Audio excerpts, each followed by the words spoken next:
may alerto sa lindol. Kasi yun yung nangyari sa kanila, partner. Yan na nga, Di ba? nakaka-alerto Nilindol na sila, yan. Oo. binaha, ngayon nilindol ulit kagabi.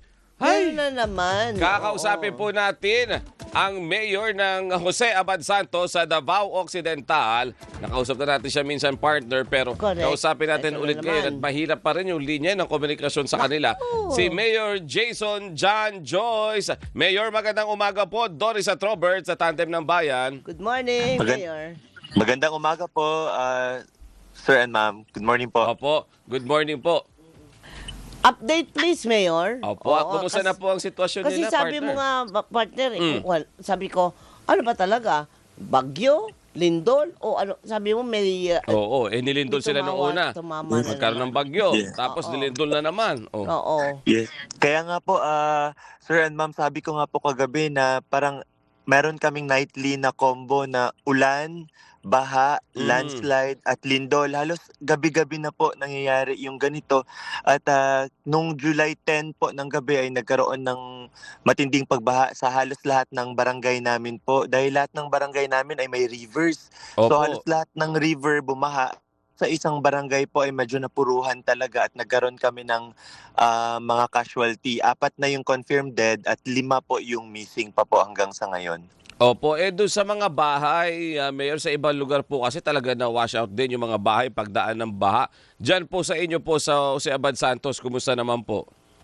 Yes po, yung mga missing at yung mga dead po, actually yung bahay nila na-wash out po talaga dahil medyo nasa gilid sila ng river nakatira at nag-iba ng ruta yung tubig at doon tumama sa mga bahay nila. Pero hindi lang po isang barangay, madami pa pong ibang barangay na nasira yung mga bahay po. May isang barangay, Barangay Magulibas, 14 po na bahay ang na-wash out ng landslide sa hating gabi. Mabuti na lang po at medyo alerto yung mga nakatira doon at naka-evacuate sila bago pa man natangay ng landslide yung mga bahay po nila. Opo. So, Mayor, ang hindi man, nahihilo na ang mga tao kasi umiiwas na sa landslide. Umiiwas din sa mga aftershocks. Tapos kagabi, mayroon na naman na malakas din, 4 point something, di ba?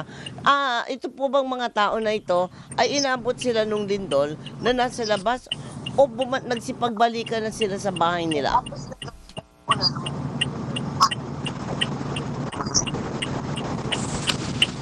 Mayor?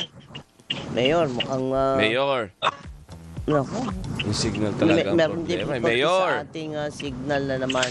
Mayor? Ano po, medyo Ayan. mahina po yung Ayun. signal Opo. po Opo. natin. Pero yes po, yung mga tao po, medyo hindi na po nahihil yung trauma nila at yung anxiety nila sa mga nangyayari po dahil araw-araw po patuloy po yung ganong pangyayari po. Araw-araw may aftershocks po at lately po ngayong week na to, patuloy po yung masama na panahon po.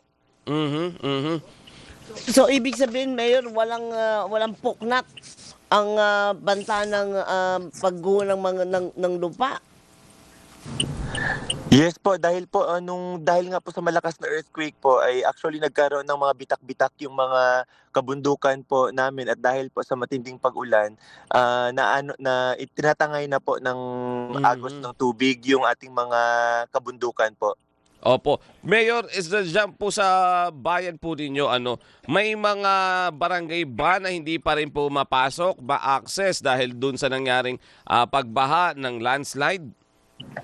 Yes po, kasalukuyan po, after the earthquake hanggang ngayon po ay may 3 kaming barangay na hindi gaanong maabot ng mga 4-wheel drive po. Mga kabayo lang po at motor yung nakakarating po doon. So pahirapan po ang paghatid ng mga relief goods po namin. Kinakarga pa po sa mga kabayo, tigda 2 sako or sa motor, tigda 2 sako. Kaya natatagalan po ang pagbigay ng mga relief goods sa upland barangays namin. Opo. So, hindi rin pwede i-airlift, Mayor?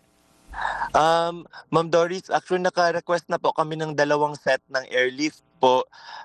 Kaso na downgrade daw po yung aming category po sa may category daw po yun sa sa disaster po na downgrade kami. Mukhang hindi naging qualified po for airlift, but I Hala? think now po dahil sa sitwasyon po susubukan po nating mag-request na naman po. Yung probinsya namin na nagsabi po na magre-request na po sila ng panibagong airlift po ng mga relief goods. Opo, kasi parang napakalabo naman partner na ikakategorize mo na teka, hindi kayo priority.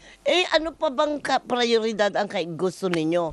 Nilindol na nga, na landslide na nga, nabaha na nga, tapos Guys, mas nilindol malakas ang ulit. boses niyo sa Sus, nag-service Ginoo, sa akin. ano ba yun? So, Mayor, Mayor, nawawala talaga. nalaglag yata si Mayor. Mayor, Mayor, mag-ingat po kayo dyan. narinig ko pa. Ayun, Andyan no? pa? Narinig ko pa yung sasakyan niya, naka-hazard. Ayun. Oo nga, oo nga. Sige, Di, mahirap magte-thank you na lang tayo. talaga. Mahirap po talaga yung signal actually. O, kita nyo na. Yung lugar mismo, partner. Kaya Kung nga. makikita mo yung mga post ni Mayor. Diba? Grabe. Oo. Grabe. Kaya nakakagulat na hindi mo ipaprioritize ito. Maawa naman po kayo sa mga residente. Hindi pa nga po nakakabangon. Ito na naman di ba? At tayo po, tayo na nandito po na medyo mas maayos yung kalagayan, baka Maayos po may talaga ang sobra kalagayan tayo, natin. bigyan po natin yung ating mga kababayan, tulungan po natin, kung nung nilindol sila, tinulungan natin, tulungan po natin sila ulit.